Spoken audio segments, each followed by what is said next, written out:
So hello guys, so ayun, as you can see, pupunta kami ngayon sa clinic. Kasi magpapadayad ako ngayon yung balik ko sa clinic. Kasi nung mga nakaraan hindi nga ako nakabalik dahil nagkamansa po. So ayun guys, pupunta kami ngayon sa Kasidlahan.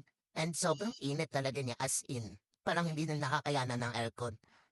Grabe, ang init naman, sobra. Ayan pa, video-video ko pa yung parang maganda mo. So ayun, ang init niya talaga. Ay, pababa na ako ng sasakyan. At syunga-syunga pa si ate, hindi niya na 0.5 yung video. Ayun. Pa-video-video pa kasi, di mo na tinitingnan eh, kung naka 0.5, ayun.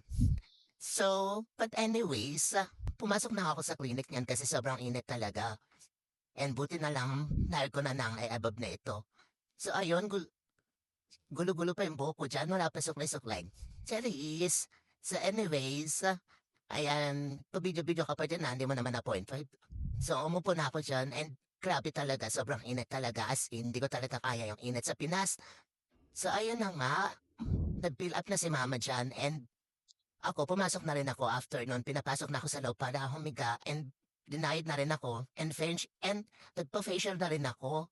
Tapos nabudol pa nga ako, nabudol pa ako ng sa ilong na yan. Ano ba yan? Ano ba tawag doon? Basta Alortex ba yun? Parang ganun kasi nga may babae akong katabi na nagpailong siya. Ayun, sobrang tanda, alam mo na, na-attract sa ate mo. Kaya sabi ko, gusto ko rin magpaganon. Tapos, ayun, nabutol na nga tayo. Nabutol na, ayan, pa-video-video ka pa dyan sa salamin. Nandi mo naman na 0.5. Kala mo talaga. Simple lang outfit natin today kasi nga, wala lang, cause why not, diba? Ayan, nag-fill up na si mama. And tara, ayan na yung kutsura ko. Wala na yung makeup ko kasi nga nabulangan ng, nagpa-facial ako. Ayan, may bangas na ako sa ilong yan.